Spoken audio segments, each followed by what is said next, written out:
Alrighty, yo, what is going on, everybody? It's your boy, Mr. DDG94, here back with another reaction video. Today, we finna react to the homie DD Conway. Hey, man, make sure y'all go subscribe to the brother channel. From the likes up, the views up, the comments up, subscribers up over there on his channel.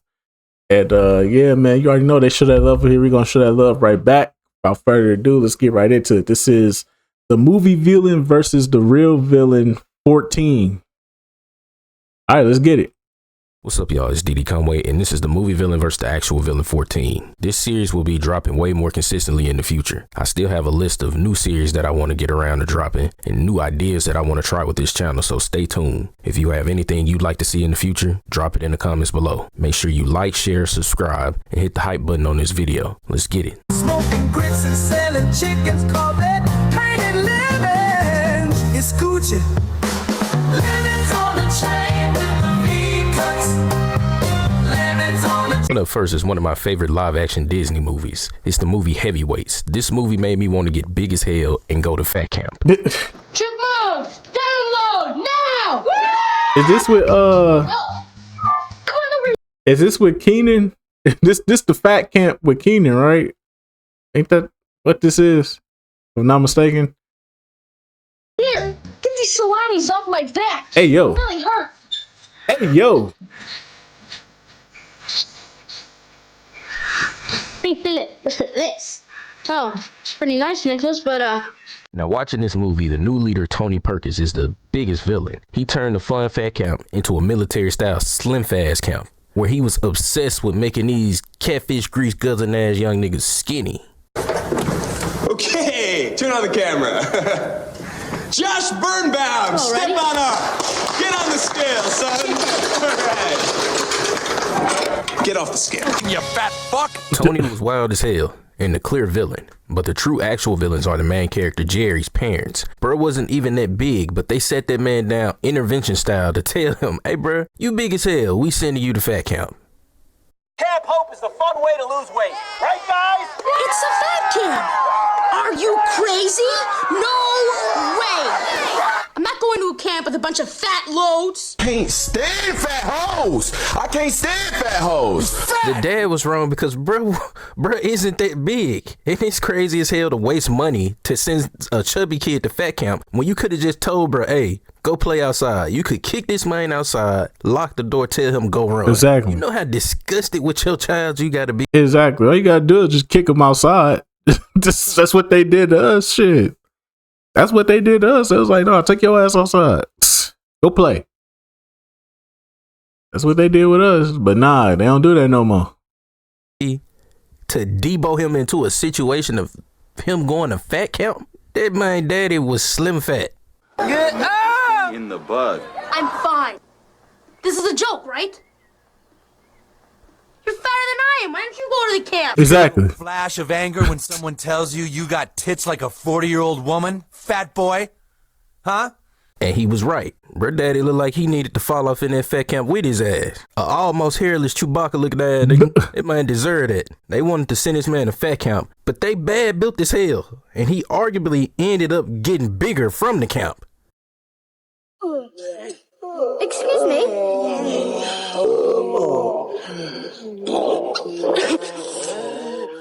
Get in my belly! School Days by Spike Lee follows a group of students at a historically black college during homecoming weekend as campus tension. I tried watching this many times. I tried watching this so many times. I can't. I hate musicals, bro. I can't do musicals, bro. I just can't do musicals, bro. The only way I can watch a musical is if you uniquely make it into a musical. It has to be unique. Like the story has to be so fucking good that I'm that intrigued to sit through a fucking musical of a movie. I can't do it with this. It's boil over. Rival groups end up clashing over colorism, hair, politics, class status, Greek life, and what it means to be black enough. Wake up!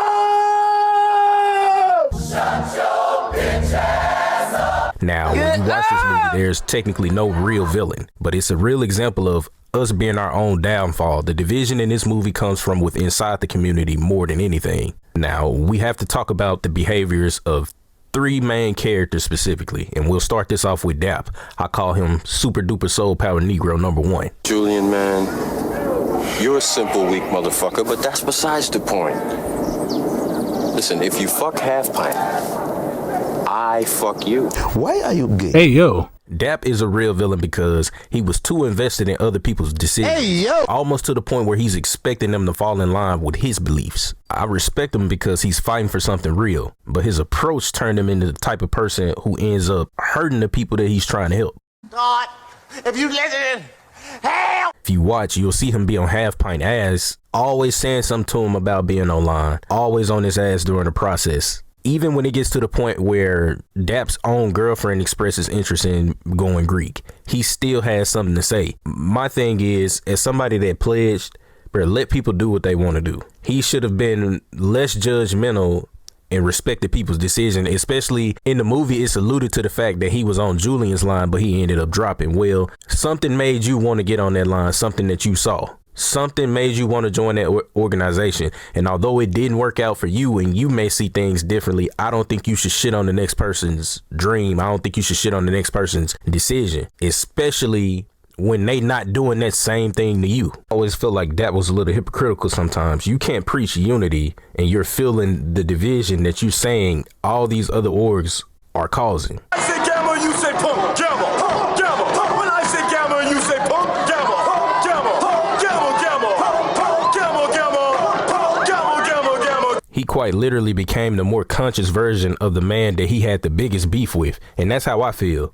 He became Julian, just a different version. Real superiority complex.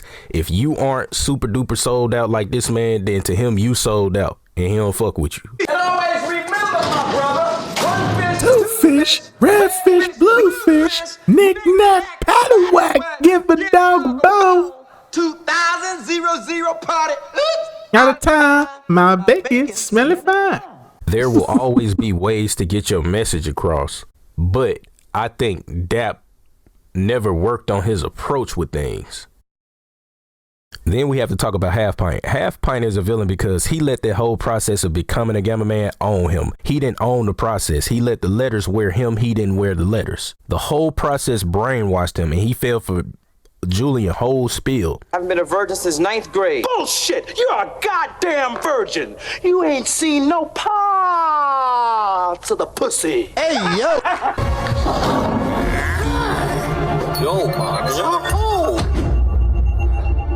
This is what no coochie looks like. And as someone who's pledged before, and I'll say that again, I always felt like if you was lame as hell before you got them letters, you gonna be lame as hell when you get them. And it's probably gonna cause you to do even more lame shit. Half Pint fell into that gamma mindset and he stopped thinking for himself. That's the biggest thing that I always took from his character. You let the people that was bringing you into the line totally brainwash you from who you were. I think that even watching this, and there's a point in the movie where he crosses over, you cross the burning sands, but your DP look at you and he tells you, hey, you're not getting in my frat without getting some coochie because he's a virgin.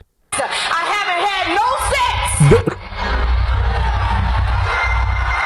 That's where he should have stood on his square. And that's what bothered me about it. Bruh, you are in the frat now.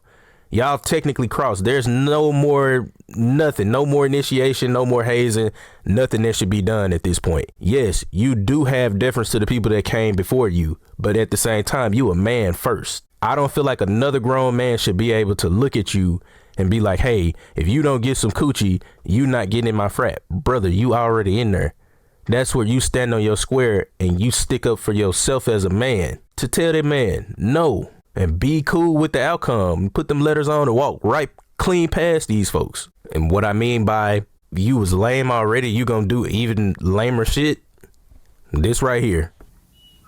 Jane, we don't gotta do this. Shut up and get undressed. Y'all gotta get naked. You know what I'm saying? Y'all gotta get naked. You got one come? Ain't no party. Man, intelligent nutsack, look, man, you just as sick as your DP for even walking in that room saying this to her, knowing that she's more than likely being manipulated. You know she don't want to be there, bruh. And furthermore, she looked like she crying. Why would you even want to hit somebody that's crying? Like, if they crying tears, that's total turn off, G.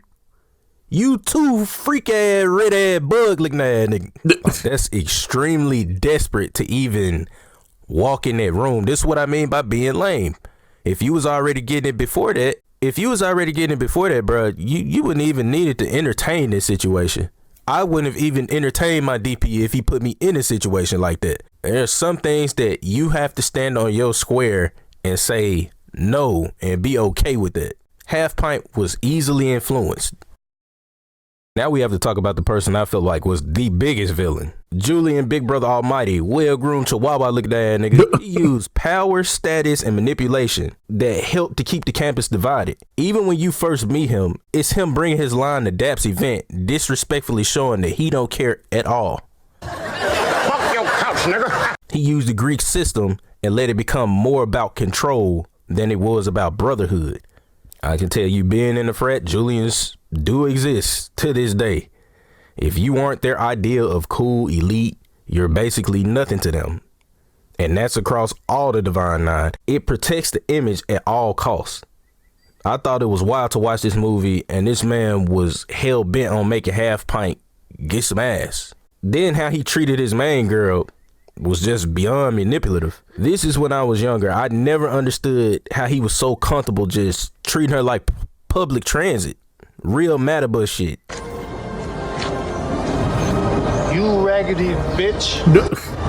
Went from licking that man nasty ass part to totally finessing this girl out her position in hierarchy in sororities and on campus. And I think that was the part that I didn't understand. You pretty much humiliate her. Like, granted, yes, she was a willing participant, all in the name of status, and that's why I feel like she's the biggest villain. But she also did get manipulated, just like he manipulated Half Pint. But the way he did her, boy, he ensured that she would never get her status back and that he would go after her friend as well.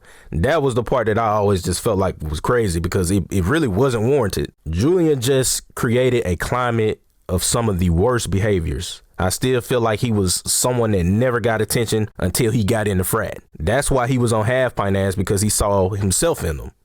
People like that will use the power and the notoriety that they have to make up for lost time that they didn't get in the past. Make up for lost attention that they didn't get in the past. Now that they get that power, they go ham with it, and they ultimately end up letting it go to their head. Julian was the worst type of person in this movie. In the movie How to Be a Player, come on, man, experiencing life with a roster full of women, from single to married. I tell you, I had to get all the rest out of your pipe. I had to banging. Real player, he has a girlfriend as well. So yeah, you could call him a real villain, because he is indeed wrong for having a girl and having a full roster at the same time. However, the two biggest villains are indeed Jenny, his sister, and her friend Katrina. Now, okay, I'm tired of brothers dropping sisters like a bad habit. And then to make it even worse, they told me how much of a cold freak he was in bed. Like with the ice and handcuffs and hot lotion and nipple pinchers and feathers and fried zucchini and baby diapers. Oh, like I want to know all of that. Her infatuation with being in her brother's business and trying to get him caught up was extremely weird. Curious bullfrog looking at that nigga. Why do you even know this much detail about your brother's bedroom life anyway? Exactly. And keep in mind, this what her friend Katrina had to say. Oh, like I want to know all of that. I do. Y'all remember Katrina said that, because we'll come back to that at some point. Now, for the sister Jenny, she's gotten played before, so I understand why she does what she does. I understand that she doesn't like the lifestyle that her brother lives, because she probably saw the man that played her in her brother. However, to me, nothing that she did was worth compromising the loyalty that she should have to him. I can understand if the relationship is some type of strained sibling relationship, but it's not. You got me on speakerphone so your loud, dysfunctional, stupid ass friends can hear me? Yes. Who the hell do you think you are? I'm Rick James, bitch. You clearly over there, and he clearly lets you come over there. They clearly love each other. However, it does not cost you a dime to stay out the next person's business, especially when it's you not liking the way that they operate. Exactly. Jenny could have easily just told her brother, hey, I'm gonna fall back. I don't like the way you moving. There's so many other options that she could have taken with dealing with her brother. The best option being just don't be around. If you got that type of hatred in your heart, just don't be around. Going to Maxwell's party. Yeah, so all his girls can meet in the flesh. At the party. Uh-huh. Oh, shit. Create a hostile environment and a player will repent and reform. Oh, yeah, baby. So come on. Help me find that phone book. Listen, I can't say it any different. Bitches be trifling. You know what I'm saying? Come Now, on, dog. to take it upon yourself to make it an option to bring all this man's hoes under one roof makes her the biggest villain. And it makes her the biggest villain simply because of her intentions. Push her brother aside. We don't care about how she feel about him right now. If you are the type of person that has been burned before, if you are the type of person that has been hurt a certain way, I don't think you should then subject other people to that same way. And that's what makes her the villain. All the women that she called under that roof have been subjected to the same thing she's been subjected to. So why would you put them in that position to be mentally or physically hurt? Exactly. Because when you put people in a situation like this, you don't really know how they're gonna react. Her intentions were just totally trash. If it was really meant for her to tell, then you would have pulled these women aside individually and thought about yourself. You wouldn't want someone doing you like that. So why would you subject a group of women to being embarrassed or possibly physically hurt? Because again, you don't know how these women will react. Exactly. Someone may act cool about it. The next person may smack the dog shit out of you about it. It's just a crazy gamble, especially knowing your life situations and what you didn't like, that you would subject other people to the same thing. Which this brings me to a point about her friend Katrina, specifically when Dre says this. Okay. Is it happen? It ain't me. See, we don't take no prisoners, and you ain't no exception. Okay. Now you just a statistic. Oh, so now I'm a statistic. Yeah. And I'm gonna have a ball. Thinking your girl Trina a statistic too. Man literally said he was gonna make her a statistic. They did not succeed at getting him caught up at that party. But what I'll never understand is he told you that and you still let him hit. Speak up. What does GTD stand for? The draws, okay? Man literally said he was gonna make her a statistic. They did not succeed at getting him caught up at that party. But what I'll never understand is he told you that and you still let him hit. Like, yeah, you got him caught up in the end, but you still became a statistic. Never made sense. And when I told y'all to remember that clip, it was Katrina saying that she wanted to find out basically what Jenny brother was like in bed. It proved that she wasn't really a girl's girl. She wasn't really her friend like that. Yes, she did get him caught up in the end, but she's a villain for becoming a statistic and adding to the problem. The man had a girlfriend and you let him hit, proving you have zero respect for the next woman. That's why they should have made a sequel to follow up what happened after that. They really should have made a sequel to this movie, bro. Like, shoot, I ain't gonna lie, it would have been a good ass follow up to see what happened after that situation. Going out of your way to get him caught up so much that you let bruh crack, bruh, that's diabolical. He still wins in the end. You still became a statistic. Dog, that's your best friend brother, and you know how she feel about him. Why would you then let bruh hit?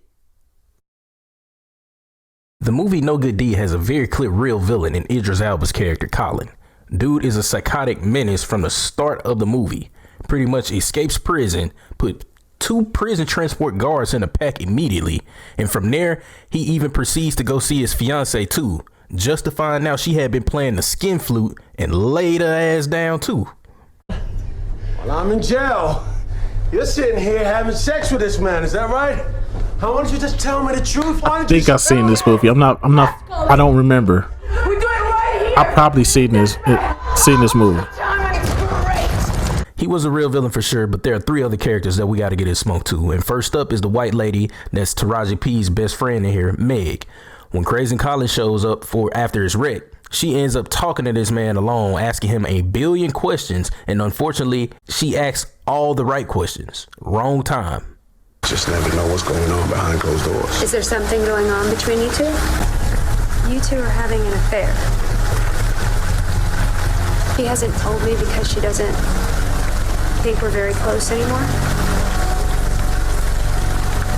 What doesn't add up? And you know what else doesn't add up? You don't add up. And I'm gonna find out exactly what's going on. Hey, Terry! Terry!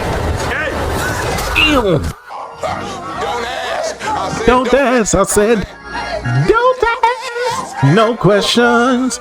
Just give me the money. If you ever watch this, just know that I say she's a real villain because she asked way too many questions and it ultimately got her killed. There comes a point in time where you talking to somebody and once you realize, this person they not all the way there in the head, you really should keep calm, get away, or change the subject. Either way, you should do what you're supposed to do and adapt. She didn't. Everything that sounded more suspicious to her, she just kept pressing. This dude basically told y'all he got into a wreck or whatever, and once he alluded to an affair with your best friend, y'all just met this man. Once he alluded to that, she shouldn't have entertained the conversation. She should have just played dumb, knowing that that's your best friend and she would tell you. But Taraji's P character, Terry, she's not exempt either. See, to me, she's the real villain because she let herself be so desperate that she compromised the safety of her kids. Ain't no way in hell she should have went to the door and even answered, let alone let Buddy in while her husband went there. On a rainy night, then to put the icing on the cake, y'all little brain ass having girls' night with the nigga. Thank you. To Terry. Me? A great friend, a great mom, and a great wife. Whining and dining a random bloody stranger with your kid in the house is crazy. Dawg, that coochie must have cobwebs because nothing about letting Buddy in the house seems smart. Exactly. She messed up in a big way, but the biggest villain out of all of this has to go to her husband, fake ass Rock. Didn't mean anything to me.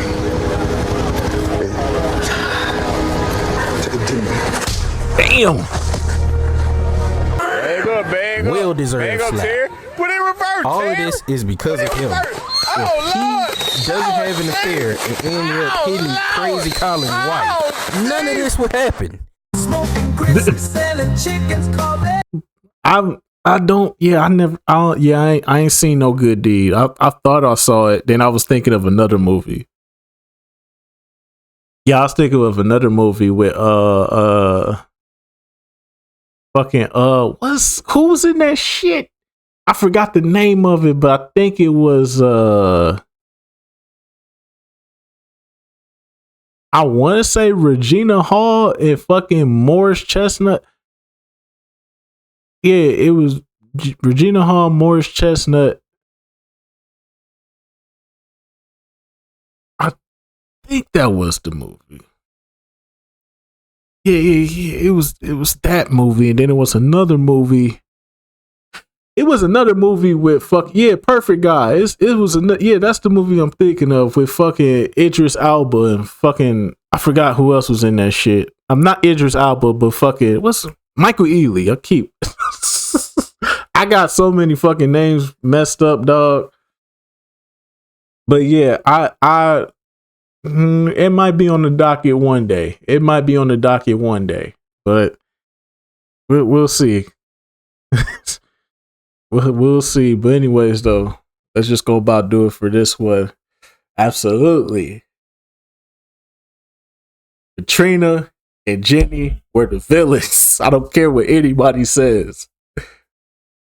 Leave Dre alone, bruh. Dre just doing what he doing, bruh. He just out here getting himself. He just cracking hoes. That's all he doing, bruh. He just getting himself. He got him a little roster, and it ain't no thing. It ain't no thing to have a roster. Women have rosters too. So what's wrong with a man having a roster? I don't get that. Man got a roster, you ain't shit. A woman got a roster, ooh girl, you get him. Fuck out of here. Anyway, so I'm just gonna about do it for this one. I will see you on the next video. Till then, deuces.